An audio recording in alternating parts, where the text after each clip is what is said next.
고백하고 시작하겠습니다. 예수는 그리스도시요 살아계신 하나님의 아들이십니다. 한국에서 제 아버님이 목회하시는 그 장소가 이 충청도 이제 금산지 옆에 있는 마전이라는 곳이었습니다. 거기가 좀 시골이어서 주변을 보면 진짜 밭밖에 없어요.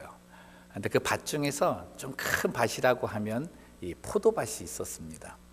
근데 그 저희 집 옆쪽에 이제 포도밭이 하나가 있었는데 그 지역에서 좀 유명했어요. 그래서 뭐 농협이나 이런 데도 이렇게 내기도 했는데 포도도 맛있고 달았습니다.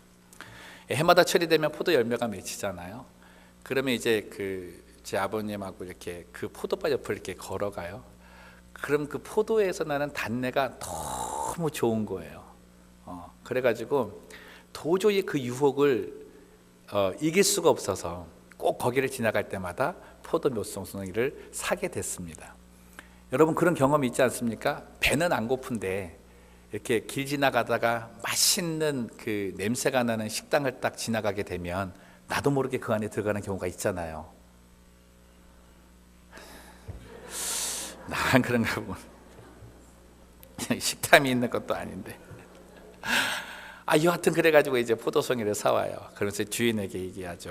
이 포도가 진짜 맛있다 그러면 올해 따라 또 잘 열려서 이제 탱글탱글하다고 좋다고 이제 자랑을 해요. 그런데 어느 날 갑자기 그 주인과 이제 대화 나눌 때 서울로 올라가야 된다는 거예요. 몸에 이제 병이 들어서 서울 가서 이제 치료를 받아야 되는데 한 1년 정도 걸려야 된다고 이야기를 했습니다. 그러니까 1년 동안 이제 포도밭을 맡기고 가야 되잖아요. 그래서 사람을 수소문해서 구한 거예요. 그래서 사람에게 맡기고 이제 올라가서 1년을 지냈습니다. 그런데 이제 맡은 사람이 문제가 있는 거예요. 어떻게 그냥 누가 소개해서 잘 확인도 안 하고 이렇게 했는지는 모르겠는데 이 사람이 사기꾼인 거예요.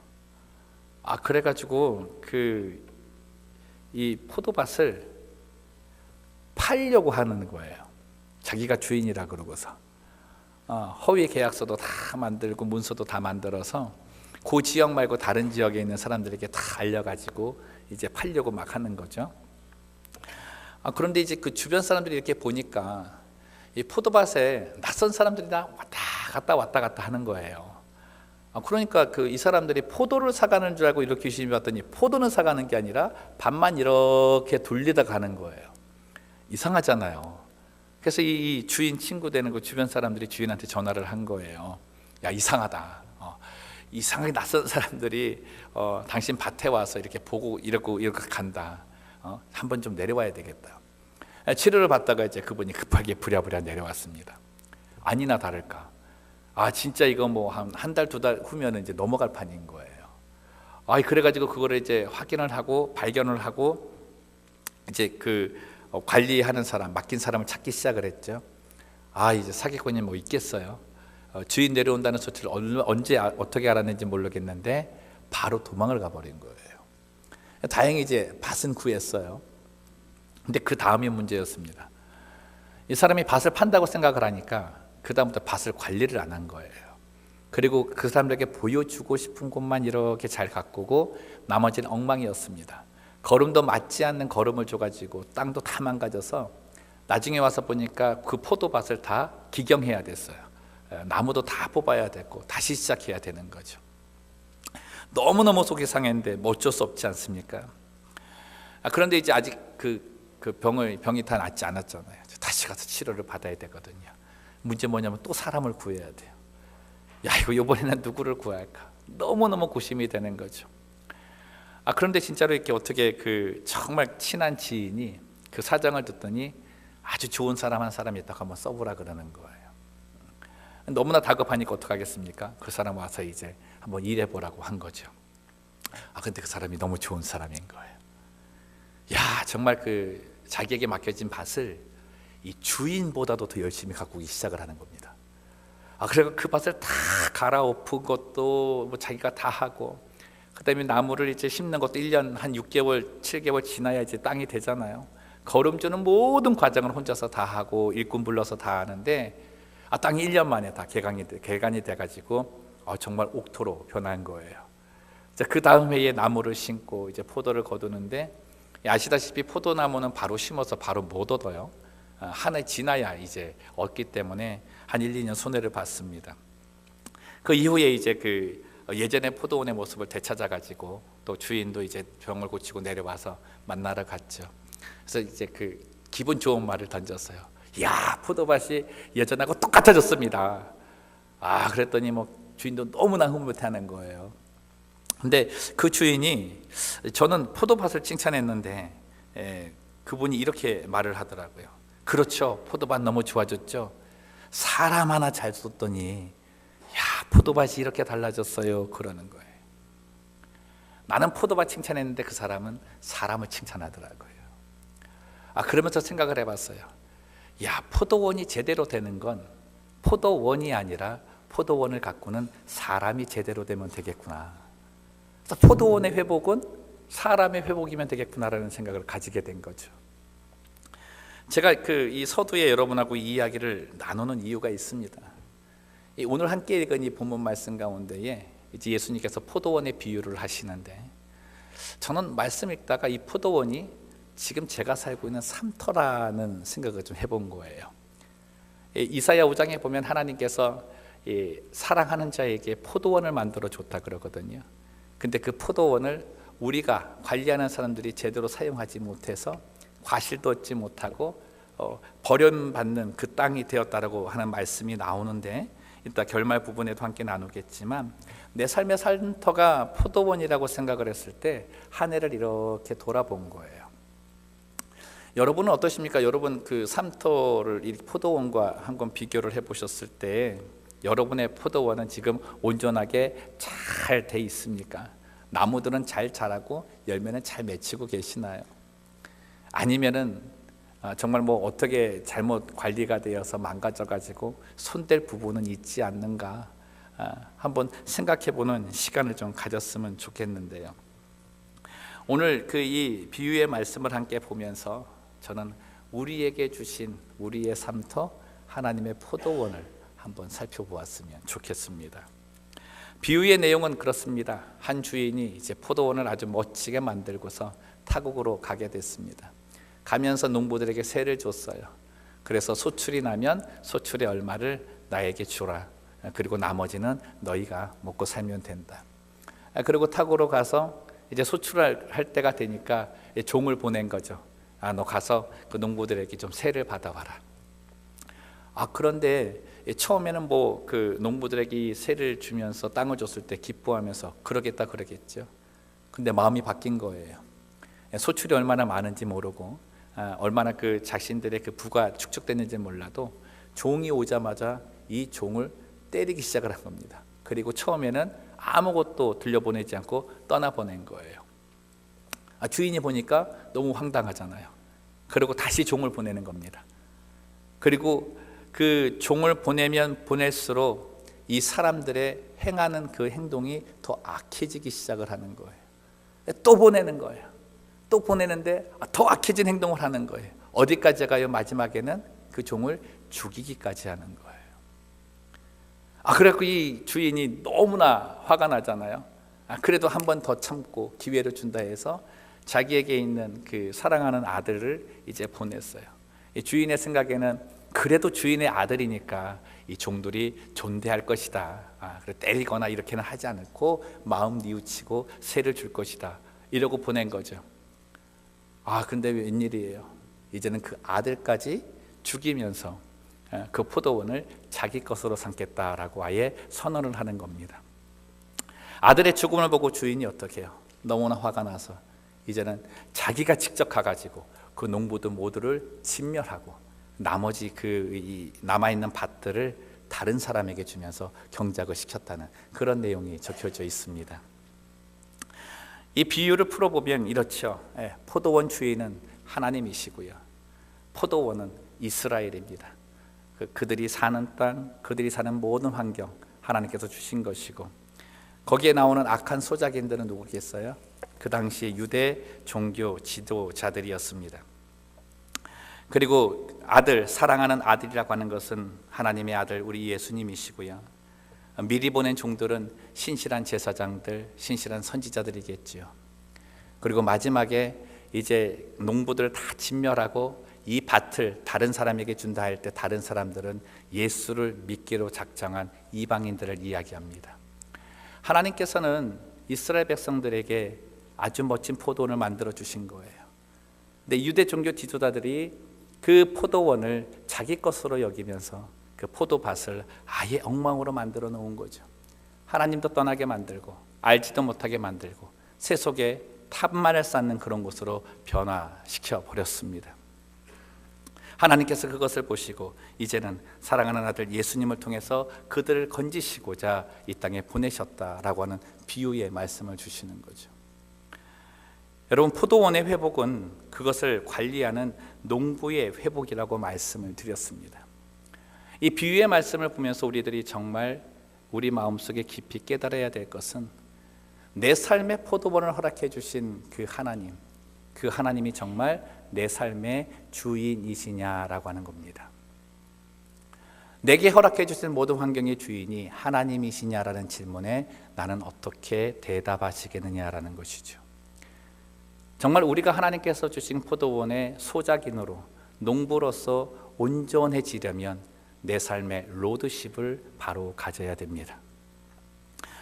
여러분, 그 종들이 왔을 때 이 농부들이 종들을 학대하고 그들을 때리고 죽이고 또 사랑하는 아들까지 와서 그것을 얘기할 때 죽인 이유가 있는 거예요. 그게 오늘 본문 말씀 7절 말씀입니다. 그 농부들이 서로 말하되 이는 상속자니 자 죽이자. 그 다음 같이 있습니다. 그러면 그 유산이 우리 것이 되리라. 그 유산이 우리 것이 되리라. 여러분, 포도원 주인이 있잖아요. 그죠? 분명히 포도원 주인은 있는데 자기들이 그 주인이 되겠다고 얘기하고 그 모든 소유권을 자기가 가지려고 하면서 일어난 일이라는 거예요. 여러분, 한번 생각해 봅시다. 엄연히 주인이 있음에도 불구하고 그 밭을 자기 것으로 삼으려고 하는 건 사기 아닙니까? 시대의 사기극을 벌이고 있는 거죠. 근데 시대의 사기극을 계속 유지해 나가려니까 어떻게 해요? 포악함이 더 세지기 시작하고 더 심해지더라는 거예요. 어디까지? 사람의 생명을 해하기까지. 지금의 우리의 시대가 그런 거 아닙니까? 우리에게 주신 이 모든 것의 주인이 누구라고 여러분들은 생각하십니까?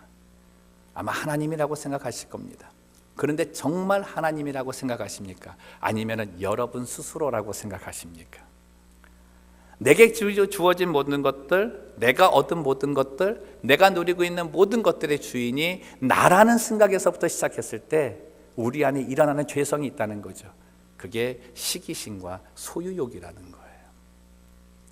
하나님이 주인됨을 알고 가나안 땅에 들어가 하나님의 축복된 백성으로서 살아갈 때에 이스라엘 백성들은 시기심과 소유욕 때문에 서로가 싸우고 하는 것들은 없었습니다. 그런데 그곳에 들어가서 경작하고 어떤 소득이 있고 남보다 좀 더 나아지는 것들을 바라보기 시작하면서 그 마음속에 시기와 소유욕이 생기기 시작한 거예요. 그때부터 어떡합니까? 여러분, 시기심과 소유욕의 죄성이 뭐예요? 다른 사람이 나보다 더 많이 갖고 있거나 저 잘 되는 것을 못 참는 거예요. 가지고는 있으나 그 가진 것이 만족함이 없는 거예요. 좀 더 가져야 되는 겁니다. 내 삶의 주인이 내가 되면서부터 내 삶에 나타나는 현상이 이 모습인 거예요. 여러분, 그래서 이런 말이 있잖아요. 가진 자가 더 무섭다고. 생각하고 행하는 모든 것들이 시기심과 탐욕이 에너지원, 동력원이 되어서 나의 삶을 이끌기 시작하는 겁니다. 사랑하는 성도 여러분, 내 삶의 주인이 바뀌어야 됩니다. 내 삶의 로드십이 바뀌어야 돼요. 내가 아니라 하나님이심을 인정하며 사셔야 합니다. 그래야 세속에서 구하는 모든 것들, 헛된 것들에 내 마음 빼앗기지 않고 사는 거예요. 여러분, 이 땅의 주인은 하나님이십니다. 물질도 하나님의 것이고 내 자녀도 하나님의 것이고 내 직업, 삶터도 하나님의 것입니다. 무엇보다 내 생명까지도 하나님의 것입니다. 우리는 지지난 시간에 욥의 고백을 나누었잖아요. 주신 분도 누구시고 여호와시고 가져가시는 분도 누구시고 여호와시다. 여러분, 하나님을 나의 주로, 나의 주인으로 모신 사람의 마음에는 이런 마음이 있는 거예요. 그걸 우리들이 오너십이라 그러는데, 이게 오너나 로드십하고는 다른 겁니다. 오너십, 주인의식은 주인의 마음을 갖고 그 일에 달려드는 마음을 얘기하는 거예요. 그러니 우리가 이 땅을 살아가면서 내게 허락해 주신 포도원에서 삶을 살 때 하나님의 마음을 알고 하나님의 뜻대로 살고자 하는 그 열심으로 살게 된다는 것이죠. 세상의 소망과 세상의 욕심을 추구하기 위해 달려가는 길이 끊어지기 시작을 한다는 것입니다. 여러분, 우리에게 맡겨주실 때에 그 주인의 마음, 하나님의 마음이 뭐라고 생각을 하십니까? 여러분, 그 비전을 발견하는 것이 중요하죠. 자영업을 하시는 분들에게 이렇게 여쭤보면 100이면 100 다 이렇게 얘기하세요. 아무리 자기 마음에 드는 직원도 사장 마음 같지 않대요. 일을 돌보는데 자기만큼 꼼꼼하지도 않고 자기만큼 이렇게 성실하지도 않고 자기 영업하는 거기를 관리하는 것도 사장만큼은 안 된다는 겁니다. 그리고 무엇보다 사장의 마음을 잘 이해해서 100% 잘 이해해서 가는 직원은 아무도 없대요. 그러다가 그래도 한 80% 정도 이상 마음 같이 하는 사람이 있으면 너무나 땡큐라고 얘기를 했습니다. 여러분, 하나님을 주인으로 모시는, 그리고 하나님이 나의 삶의 주인이라고 말하는 사람들은 하나님의 비전을 공유하며 사는 사람이에요. 이 땅에서 포도원에서 생활할 때 나의 삶의 목적이 하나님의 목적으로 바뀌어가는 겁니다. 요즘 저희들은 새벽 예배 때 스가랴서 말씀을 이렇게 나누고 있습니다. 그렇죠? 이제 어제 저희들이 이제 8장 말씀을 나눴는데, 그 스가랴서의 모든 말씀을 보면 하나님께서 보여주시는 거의 많은 환상이 있습니다. 비전이에요. 하나님께서 스가랴 선지자를 통해서 우리에게 말씀해 주시는 건, 이 땅에서 하나님의 백성으로 살아나가는 너희는 너희 안에서 생기는 드림, 꿈을 꾸고 사는 것이 아니라 하늘에서 보여주는 비전을 보고 사는 사람들이라는 거예요. 그러니 땅의 것에 나의 시선을 머무르게 하지 아니하고 하나님께서 열어주시는 그 비전을 바라보고 달려가는 자가 하나님의 백성의 삶이라고 말씀하시는 거죠. 여러분, 그 꿈이 무엇인지, 그 하나님의 비전이 무엇인지 우리 스가랴서 말씀을 보면서 확인을 해봤으면 좋겠습니다. 스가랴 7장 9절에서 10절 말씀입니다. 함께 읽겠습니다. 만군의 여호와가 이같이 말하여 이르시기를, 너희는 진실한 재판을 행하며 서로 인애와 긍휼을 베풀며 과부와 고아와 나그네와 궁핍한 자를 압제하지 말며 서로 해하려고 마음에 도모하지 말라 하였으나. 여러분, 하나님을 비전 삼아 하나님께서 나의 삶의 주인이라고 하는 사람은 이 일 행하며 사는 사람이라는 거예요. 재판을 하되 진실한 재판을 하고 서로 인애와 긍휼을 베푸는 사람이고, 과부와 고아와 나그네와 궁핍한 자를 압제하지 않고 서로 해하려고 마음에 도모하지 않는 삶을 산다는 겁니다. 그런데 나의 삶의 주인이 내가 되면 반대의 삶을 산다는 거죠. 여러분, 하나님의 비전은 더 가짐의 삶이 아니라 더 베품의 삶입니다. 이 크리스마스 때가 되면 꼭 하는 공연 하나가 있는데, 이게 이 책을 원작으로 해서 아마 이제 진행이 되는 걸로 알고 있습니다. 그 책이 뭐냐면 이 찰스 디킨스 씨가 지은 크리스마스 캐롤이라는 책이에요. 여러분들 쉽게 이해하실 수 있는 건 뭐냐면 구두쇠 스크루지 영감 이야기. 그러면 빨리 이해하실 수 있죠. 그 당시에 이제 크리스마스 캐롤을 지었는데, 평생 인정이라고는 하나 없고 메마른 인생을 살던 이 스크루지 영감이 죽을 때가 가까이 왔죠. 그럼에도 불구하고 그때도 자기가 가진 것 그 1푼이라도 허비되지 않고 남에게 안 주기 위해 그냥 아등바등하며 사는 사람이었어요. 근데 하루 저녁에 밤에 이제 잠을 자려고 하는데 유령하는 명이 이제 찾아온 거예요. 근데 그 유령이 누구였냐면 7년 전에 먼저 죽은 자기 동업자 이 제이콥 말린이라고 하는 사람이 유령이었어요. 근데 유령이 오는데 그 유령의 모습이 좀 처참했습니다. 이 쇠사슬로 온몸이 꽁꽁 묶인 채 이러고 이제 자기를 찾아왔죠. 그 쇠사슬이 뭐냐 그랬더니 탐욕의 사슬이라는 거예요. 그러고서 이제 스크루지에게 앞으로 3명의 유령이 더 너를 찾아올 텐데 그 유령을 잘 만나보고 너는 좀 깨닫고 나처럼 이런 생을 살면 안 된다. 아마 그런 이야기를 이제 전달을 해 주었습니다.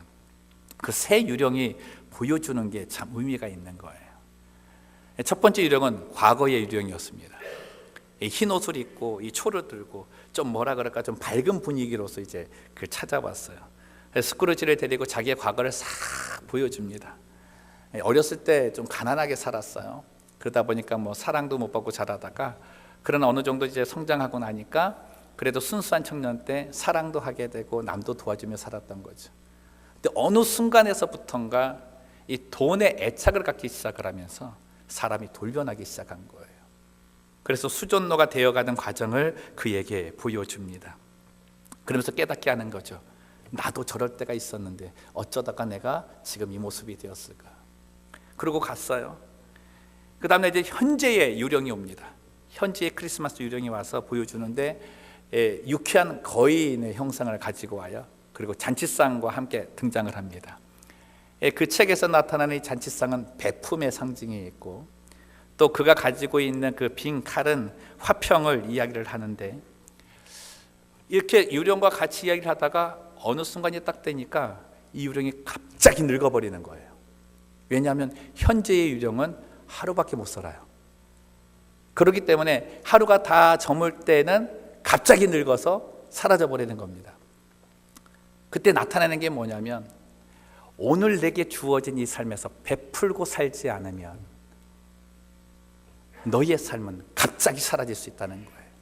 그리고 그 삶은 결핍과 무시만 남을 수 있다라는 경고를 주고 떠나갑니다. 다음에 만난 영이 미래의 유령이었죠. 그 검은 망토 같은 거를 쓰고 나타나는데 이 죽음을 의미하기 때문에 음산하고 침울합니다. 여러분 근데 한마디로 말하면 스크루지의 장례식을 보여주는데 장례식장에 아무도 없는 거예요. 그 자기 친구 7년 전에 죽은 그 말린이라는 친구도 그랬어요. 근데 그때 장례식에 한 명 갔어요. 그 한 명이 누구예요? 스크루지. 근데 자기 장례식 때는 한 명도 없어요. 왜요? 말린이 죽었잖아요. 자기 찾아올 친구가 한 명도 없는 걸 보여준 거예요. 거기에서 이제 스크루지가 완전히 충격을 받은 거죠. 다음 날 깼습니다. 깨자마자 그가 찾아간 것, 그가 만난 사람은 계속해서 구박하면서 뭐 힘들게 살면서도 이렇게 도와주지 않았던 그 직원 가정에 가는 거예요. 크레치라는 직원 가정에 가서 이 크리스마스를 같이 보내는 장면으로 이제 끝이 납니다. 사람들은 너무나 놀라는 거죠. 저분이 저런 게 아닌데. 여러분, 만일 우리의 인생이 정말 이 이야기 속에서 나오는 말린이 경험했던 그러한 결과라고 미리 알고 있다면 우리의 삶은 많이 달라지지 않을까 생각을 해봤습니다. 여기 땅에서 너무나 많이 가지려고 하고 정말 소유욕에만 다 휩싸여서 살다가 결국 죽었을 때는 그 말린이 하는 것처럼 땅에서뿐만 아니라 죽어서까지도 탐욕의 사슬에 종노릇하며 살아야 된다. 그 사실을 내가 알고 있다면 우리의 삶은 달라질 수밖에 없잖아요. 더 이상은 내가 나의 주인이 되어서 사는 삶은 살지 않을 것입니다. 오히려 그 삶이 있기 때문에 그 삶에서 벗어나는 방법만 있다면 그 방법을 붙잡고 살아가게 될 것이라는 거죠. 그 방법이 뭐예요? 내 삶의 주인을 하나님으로 모시는 것입니다. 삶의 주인이신 하나님이 기뻐하시는 그 비전을 이루며 사는 삶으로 변화될 수밖에 없는 거죠. 그 삶이 어떤 삶이에요? 베푸는 삶이에요. 저는 우리 그 선교회에서 좀 이런 베품의 삶에 많은 마음을 좀 드렸으면 좋겠습니다. 제가 이번 그 12월 처음부터 첫부터 시작을 해서 이제 캔드 드라이브 지금 하고 있잖아요. 주일마다 이렇게 봐요. 얼마나 들어왔나. 여러분도 좀 보세요. 그런 거 좀 관심 좀 가지시고 다음 주에는 여러분들 손에 하나씩 다 들고 오시기를 주님의 이름으로 권면드립니다. 여러분이 들고 오지 마시고 여러분 자녀들에게 손에 들려서 들고 오세요. 여러분 그들에게 가르쳐주는 거는 베품의 삶이에요. 베품의 삶. 왜 베풀어요? 우리가 베품을 받았기 때문이죠. 누구에게? 하나님을 통해서. 내 주인 되신 하나님께서 내 삶의 모든 포도원을 주셨다. 그 포도원의 모든 것을 누리게 하셨다. 그러나 우리만이 아니라 다른 사람에게 베풀 수 있는 것, 그것을 위해 주셨다. 가르쳐줘야 된다는 거죠. 어쩌면 우리 삶은 망가진 포도원일지 모릅니다. 이 망가진 포도원을 고치기 위해서는 우리가 고쳐줘야죠. 그 방법을 오늘 하나님께서 말씀하시는 겁니다. 오늘 본문 말씀 안에는 이 마가복음의 주제인 예수님이 누구신가를 아주 분명하게 말씀하고 계시죠. 6절 말씀 보시면 예수님은 세상의 주인 되신 하나님의 사랑하는 아들이라고 아예 선포를 합니다. 8절 말씀에 보면 그분은 이 세상의 구원을 위해서 십자가에 죽으실 분이라는 거죠. 그리고 10절 말씀에 보면 그분은 건축자의 버린 돌이 버림으로 끝난 것이 아니라 모퉁이의 머릿돌이 되는 것처럼 다시 부활하셔서 생명을 주시는 영생의 주님이심을 선포하고 있습니다. 망가진 포도원을 회복하기 위해서, 그 포도원을 망가뜨린 내 자신이 회복되기 위해서는 이 주님을 내 주인으로 맞아야 하는 겁니다. 6절 말씀과 10절 말씀 봅니다. 이제 한 사람이 남았으니 그가 사랑하는 아들이라.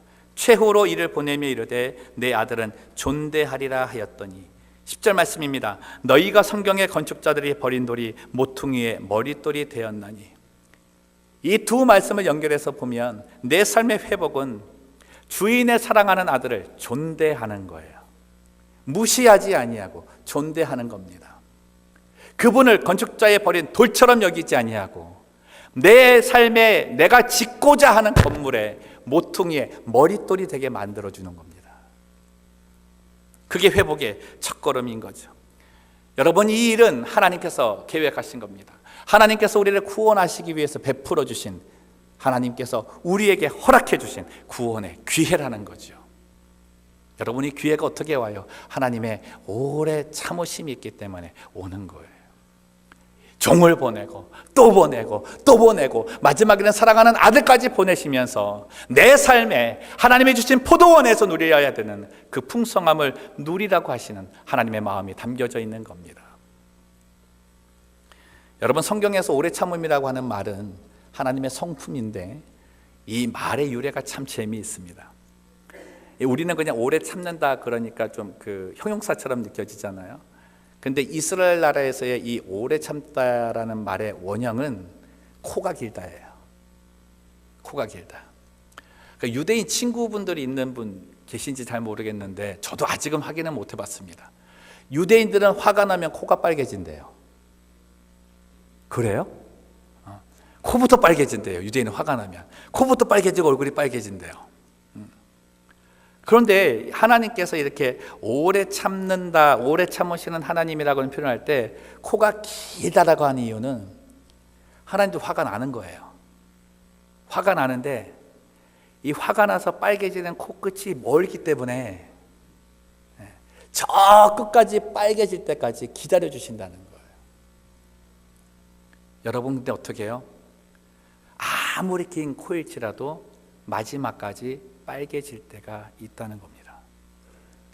하나님께서는 예수님을 통해서 이 말씀을 주시면서 이 얘기하는 거예요.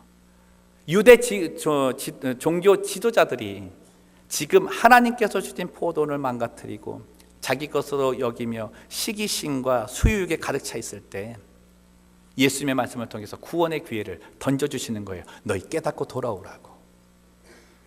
너의 주인을 이제 너로 삼지 말고 내가 보낸 이 아들 예수를 믿고 돌아오라고 기회를 주시는 거죠. 근데 그들은 어떡합니까? 거절합니다. 철저하게 거부합니다. 아예 그 아들을 죽이기까지 하는 거죠. 그래서 오늘 6절 말씀 중간에 보시면 최후에라는 말이 있는 겁니다. 그 결과가 어떻게 해요? 참혹합니다. 9절 말씀 보시면 포도원 주인이 어떻게 하겠느냐? 와서 그 농부들을 진멸하고 포도원을 다른 사람들에게 줄 것이다. 사랑하는 성도 여러분, 주인 되신 하나님은 우리를 사랑하십니다. 주인 되신 하나님은 우리를 아끼시고 지키시고 보호하십니다. 그리고 끝까지 사랑하시되 우리에게 모든 구원의 기회를 지금도 던져주고 계십니다. 여러분, 그 사랑의 손길을 붙잡으시기 바랍니다. 이미 그 사랑의 손길을 붙잡고 구원의 길에 들어선 우리들도 때로는 그 손을 놓칠 때가 있는 거예요. 그 놓칠 때 어떻게 해요? 주인이 바뀌는 거예요. 우리는 절대로 그 손을 놓지 말아야 할 것입니다. 이제 말씀을 정리합니다. 오늘의 본문의 비유는 서두에 말씀드린 것처럼 이사야 5장에 기록되어져 있는 이 하나님의 포도원의 노래라는 내용과 비슷합니다. 그곳에 보면 이 포도원을 지으셨을 때의 하나님의 마음이 그대로 나타나는데 한번 들어보십시오.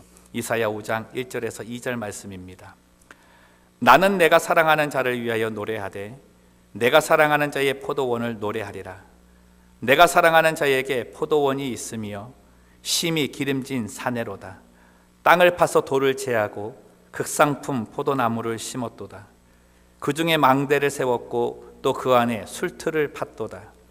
좋은 포도 맺기를 바랐더니 들포도를 맺었도다. 7절 말씀 한 절 더 보면 무릇 만군의 여호와의 포도원은 이스라엘 족속이요 그가 기뻐하시는 나무는 유다 사람이라. 그들에게 정의를 바라셨더니 도리어 포악이요 그들에게 공의를 바라셨더니 도리어 부르짖음이었도다. 하나님께서 우리에게 포도원을 주셨을 때는 하나님의 노래였습니다. 사랑하는 자에게 주었기 때문에 너무나 기분이 좋으신 거죠. 여러분, 하나님이 주시는 곳에는 하나님의 마음이 담겨져 있습니다. 그리고 그곳에는 하나님의 목적까지도 담겨져 있는 거죠. 오늘 본문 말씀 보실 때 어떻게 되어요? 그 안에서 정의를 바랬더니 그들은 포악을 더해갖고, 그들에게 인애를 바라고 공의를 바랬더니 그들 삶에서 나타나는 것은 억울함에 부르짖음만 있더라는 겁니다. 제가 신학교 그 2학년 때, 신학원 2학년 때 교수님 통해서 배운 건데 한 10년도 더 됐는데도 불구하고 굉장히 깊은 가르침을 받아서 그 여러분하고 좀 나누고 싶은데요. 제가 글자 2개를 보여드릴게요. 한번 보세요. 불을 좀 꺼주시겠습니까? 위에 1번 말이 정의를 바랐더니 포악이요라고 하는 히브리어입니다. 밑에 말이 공의를 바랬더니 부르짖음이었도다라고 하는 거예요. 빨간색으로 1번에 빨간색으로 그 줄쳐놓은 것이 정의라는 거고 그 아래 시커먼 것이 포악입니다. 어떤 차이가 있습니까? 네? 네 번째 글자가 다르죠? 그죠? 발음도 거의 비슷합니다. 미슈파트, 미슈파흐. 자, 이제 아래 거 보세요. 아래 거 보시면은 그 빨간색으로 밑줄 친 게 공의입니다. 그리고 그 밑에 있는 것이 부르짖음입니다. 무엇이 다릅니까? 몇 번째 글자가 달라요? 세 번째 글자가 달라요? 안약을 넣으시고 봐셔야 되는 것 같아요. 몇 번째 글자가 달라요? 두 번째 글자가 달라요. 그죠? 여러분들은 이쪽으로 읽으시는구나. 히브리어는 왼쪽으로 가는 거예요.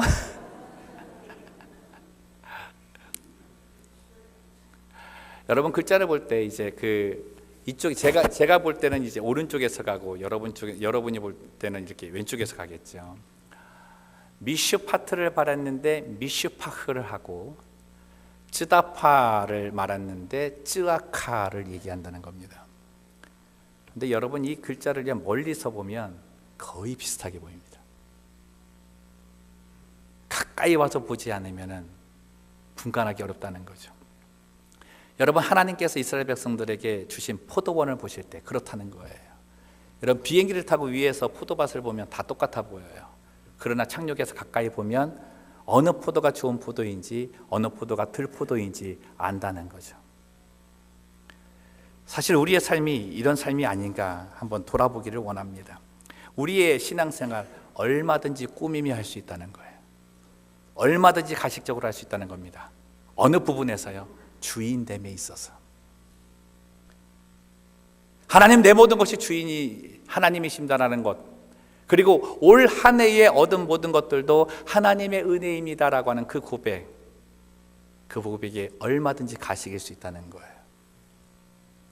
정말 여러분들은 그것이 하나님께서 주신 것이라고 믿고 계십니까? 그러한 고백 속에 계십니까? 그 주인이 하나님이라고 정말 고백하십니까? 안 그럴 수 있다는 거죠.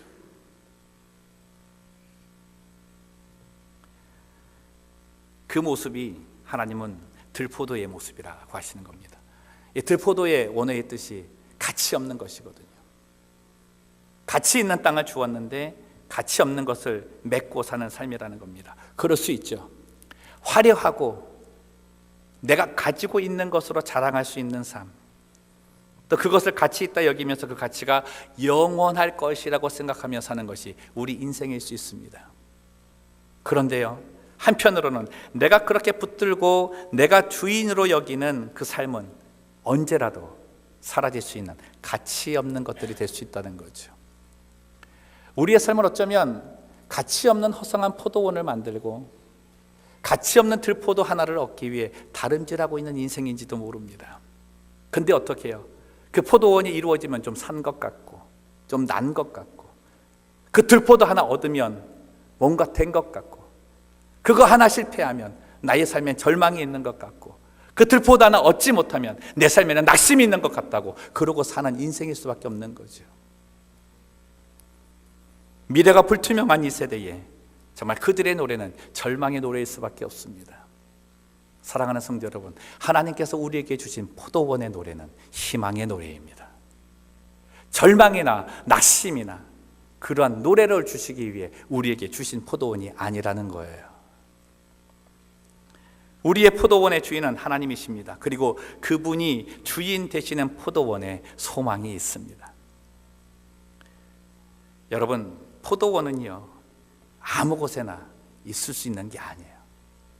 이 포도나무 이 열매는요, 기후도 맞아야 되고 땅도 좋아야 돼요. 여러분, 극상품의 포도 열매를 맺기 위해 만들어주신 하나님께서 노래하실 만큼의 좋은 포도원, 얼마나 특별한 곳에 세우겠습니까? 여러분이 사는 곳이 그렇게 특별한 곳이에요. 여러분이 머물고 있는 삶터가 그렇게 특별한 곳이에요. 젊은 청년들이 제게 와서 직장을 구하려고 할 때 어느 직장에 가야 됩니까? 이렇게 물을 때가 있어요. 그때 저는 대답합니다. 어느 직장이 중요한 게 아니라 그 직장에 하나님이 계신다고 믿고 가면 그곳이 포도원이다. 말씀을 정리합니다. 사랑하는 성도 여러분, 우리 모두는 하나님의 포도원, 특별한 곳에 심겨진 포도나무입니다. 올 한 해를 좀 돌아보십시오. 지금 나의 삶을 돌아볼 때에 하나님이 주신 그 포도원, 내가 주인 삼고 있다가 망가진 곳은 없으세요? 아직도 무너져버리고 사라져버릴 바벨탑만을 쌓으며 살고 계시지 않습니까? 이제 내려놓으시죠. 정말 찬양의 가사처럼 내가 주인 삼은 모든 것 내려놓고 하나님의 나의 주인 되심을 이야기하며 그분만을 예배하는 주의 성도가 되시기를 바랍니다. 예전에는 예수님을 건축자의 버린 돌처럼 가치 없게 여겼을지 모릅니다. 그러나 이제부터는 그 버려진 돌을 다시금 주우셔서 내 삶에 새로운 부활을 주시는 모퉁이의 머릿돌로 삼아 나의 삶의 건물을 지어 가시기 바랍니다. 그래서 그 삶을 통해서 내 가정과 내 자녀와 내 일터 삼터를 일구어감을 통해 하나님께 기쁨을 드리는 성도들 되시기를 주님의 이름으로 축원합니다. 기도하겠습니다. 살아계신 하나님 아버지, 언제나 나의 삶의 주인이 하나님이라고 고백하며 사는 모습이 우리의 모습이라고 언제나 기도하면서 하나님이 나의 모든 것의 주인이라고 고백한다고 살아온 우리의 모습입니다. 하나님, 그러나 오늘 말씀을 주시면서 우리의 삶을 돌아보게 하시는 주님, 정말 사랑하는 아들을 주시면서까지도 내 삶의 주인이 하나님이심을 알게 하시고 그 삶의 모습이 이 땅에서 이 아둥바둥하는 삶이 아니라 풍요롭고 베품의 삶이 될 수 있다고 말씀하시는 그 음성을 듣기 원합니다. 성령께서 우리의 마음을 붙잡아 주셔서 우리에게 베풀어 주시는 구원의 기회, 그 사랑의 손길을 꼭 붙잡게 하여 주시옵시고 하나님이 주인 되신 하나님의 포도원에 거하여서 주의 축복을 나누며 사는 주의 백성들 되게 하여 주시옵소서. 감사하며 걸어가신 예수님의 이름으로 기도드리옵나이다. 아멘.